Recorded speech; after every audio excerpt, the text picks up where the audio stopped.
ذوالحجہ کا مہینہ اللہ تعالیٰ کی بارگاہ میں کتنا مقبول ہے، اور اس کا خاص طور پہ جو عشرہ ہے، پہلا عشرہ یکم ذوالحجہ سے 10 ذوالحجہ، اس میں کتنی برکتیں ہیں۔ سرکار دو عالم صلی اللہ تعالی علیہ وسلم نے فرمایا، اللہ عز و جل کو عشرہ ذوالحجہ سے زیادہ کسی دن میں اپنی عبادت کیا جانا پسندیدہ نہیں۔ اس کے ہر دن کا روزہ 1 سال کے روزوں اور ہر شب کا قیام شب قدر کے برابر ہے۔ سبحان اللہ۔ پھر مبارک ایام آ رہے ہیں، ہو سکے تو روزے رکھیں۔ اور میرے میٹھے اور پیارے اسلامی بھائیوں، اس دن یعنی عرفہ کے دن کے روزے کی تو کیا ہی بات ہے۔ حضرت سیدنا ابو قتادہ رضی اللہ تعالی عنہ سے روایت ہے، سلطان مدینہ قرار قلب و سینہ صلی اللہ تعالی علیہ وسلم کا فرمان با کرینہ ہے، مجھے اللہ عز و جل پر گمان ہے کہ عرفہ یعنی 9 ذوالحجۃ الحرام کا روزہ 1 سال قبل اور 1 سال بعد کے گناہ مٹا دیتا ہے۔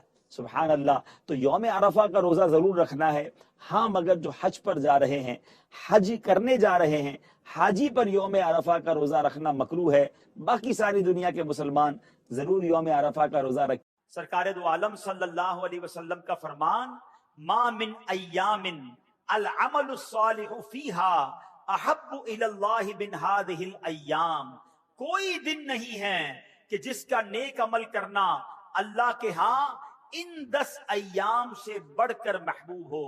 یعنی عام دنوں میں نیکی کی جائے وہ بھی اللہ کو بڑی پیاری ہے، لیکن عام دنوں کی نسبت ذوالحجہ یعنی عشرہ ذوالحجہ جو ہے، ذوالحجہ کے جو پہلے 10 دن ہیں، اس کی نیکیاں اللہ کے ہاں بڑی محبوب ہیں۔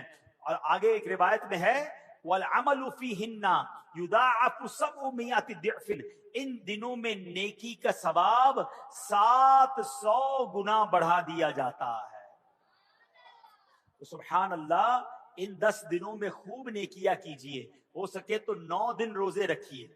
10 ذوالحجہ کو عید والے دن روزہ نہیں رکھ سکتے کہ بلکہ 10، 11، 12، 13 یہ 4 دن، اور پھر عید الفطر 5 دن پورے سال میں روزہ رکھنا جائز نہیں۔ اور سبحان اللہ، علماء کہتے ہیں کہ جو 4 دن ہے نا بقرہ عید کے، یہ روزہ نہ رکھو، یہ اللہ کی طرف سے تمہاری دعوت ہے۔ دیکھیے نا، اگر میں اور آپ کسی کے مہمان بنتے ہیں تو میزبان انتظام کرتا ہے نا، مہمان کو فکر نہیں ہوتی۔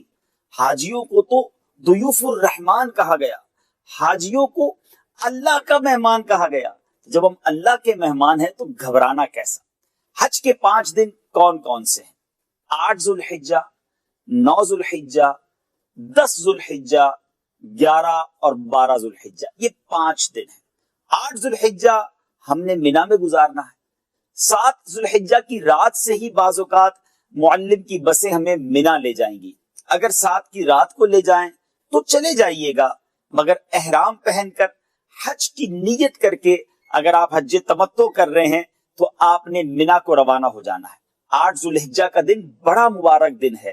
مینا کی یہ وہ وادی ہے جہاں نبی پاک علیہ الصلوۃ والسلام نے یہ مبارک دن گزارا، ہمارے صحابہ نے یہ دن گزارا ہے۔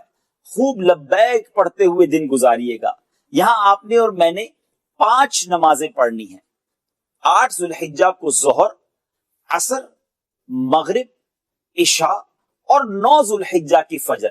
مینا میں یہ 5 نمازیں پڑھنا سنت ہے۔ بعض اوقات 8 ذوالحجہ کی رات کو ہی، عشاء کے بعد ہی معلم کے لوگ یہ اعلان کرتے ہیں کہ بسوں میں بیٹھیے اور عرفات چلنا ہے۔ آپ گزارش کیجئے، ریکویسٹ کیجئے، یہاں بھی جھگڑا نہیں کرنا، ریکویسٹ کیجئے کہ حضور اگر 9 ذوالحجہ کی فجر تک ہمیں مینا میں رہنے دیں تو سنت ادا ہو جائے گی، لیکن اگر انتظامات نہ ہوں اور رات ہی کو ٹرانسفر کر دیا جائے تو عرفات چلے جائیے گا۔ اب 8 ذوالحجہ کا دن جو مینا میں گزارنا ہے، اس میں کرنا کیا ہے؟